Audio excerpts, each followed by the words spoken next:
Chciałoby się rzec, motoryzacja niejedno ma oblicze. Obok samochodów ładnych, imponujących, zawierających nutkę szaleństwa jest całe grono aut, które należy określić jako zdroworozsądkowe. Do tej grupy należy nasz dzisiejszy obiekt. Oto Pulsar, gracz Nissana w segmencie C.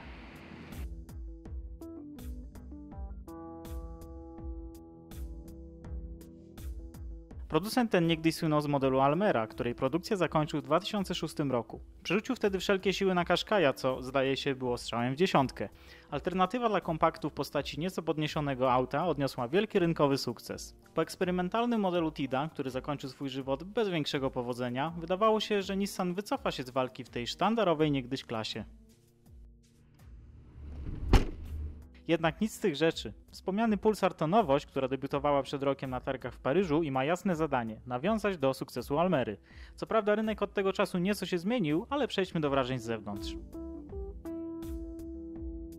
Nie da się ukryć, że sylwetka wygląda znajomo. Pas przedni, a w szczególności tylne reflektory zdają się być żywcem przejęte z Qashqai'a. Poza tym trudno doszukać się tu jakichkolwiek charakterystycznych cech. Spory rozstaw osi i wysokość nadwozia sugerują, że ciekawie może być we wnętrzu. I rzeczywiście, ilość miejsca na tylnej kanapie robi wrażenie, nie tylko jak na auto z segmentu C.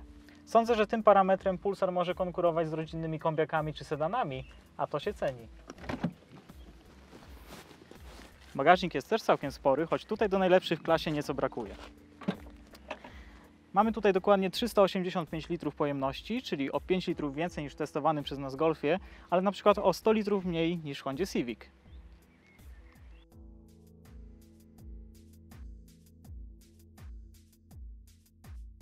Mieszane odczucia mam wobec designu deski rozdzielczej. Okej, jest tu poprawnie, ale aż do bólu. Najwidoczniej Pulsar ma wpaść w gust konserwatywnym klientom, którzy nie przepadają za lifestyle'owymi gadżetami. Materiały w niektórych miejscach są trochę twarde, natomiast po 25 000 km, jakie przejechał nasz testowy egzemplarz, nie trzeszczą. Wyposażenie to najwyższa wersja Tecna z opcjonalnie dokupioną skórzaną tapicerką. Charakteryzuje się ona m.in. światłami w technologii Full LED, czujnikiem zmierzchu i pakietem ozdobnym, felgami w rozmiarze 17 cali i przyciemnionymi szybami. Uwagę przykuwa rozbudowany komputer pokładowy pomiędzy zegarami, który wskazuje np. ciśnienie w oponach albo aktualną prędkość.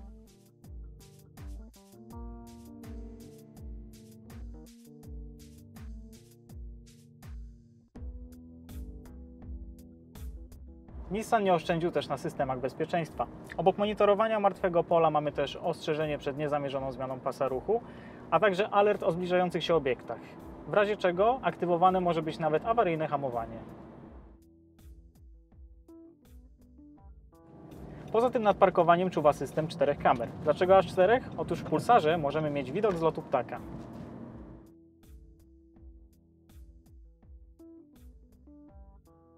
Nie są to może gadżety, które na tle innych najwyżej wyposażonych kompaktów się czymś wyróżniają, ale są i sprawują się nieźle. Przechodzimy do wrażeń z jazdy. Pod maską znana z wielu modeli Nissana i Renault jednostka 1.5 DCi, którą możecie też kojarzyć z naszej testowej Dacia Duster.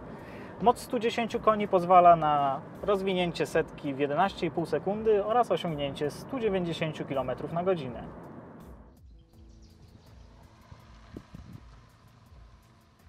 Nie są to powalające osiągi, ale auto na trasie spisuje się całkiem sprawnie. Jest bardzo ciche, a do tego zadowala się śmiesznymi ilościami paliwa. Osiągnięcie wyniku na poziomie 4 litrów na 100 km nie stanowi większego problemu. W mieście wartość ta rośnie maksymalnie o 1 litr. Co poza dieslem? Wśród silników zdecydowanie nie występuje kłopot bogactwa.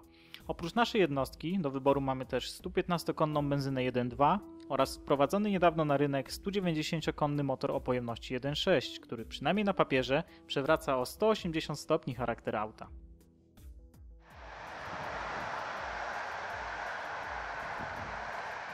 Nabycie samochodu w testowej konfiguracji to wydatek co najmniej 93 000 złotych. Doposażenie go w skórzane fotele i lakier metalik podbija cenę do niebezpiecznych 100 000 złotych. To już całkiem sporo, choć trzeba mieć na uwadze, że pod maską mamy oszczędne 1.5 DCi i sporo dodatków. Taki jest Nissan Pulsar z silnikiem diesla.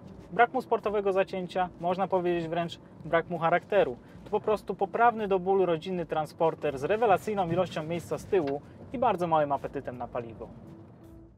Samochód ma jednak problem. Nie kryje się on nawet w konkurencji w klasie, a w salonie Nissana, tuż obok tego modelu. Nazywa się Qashqai.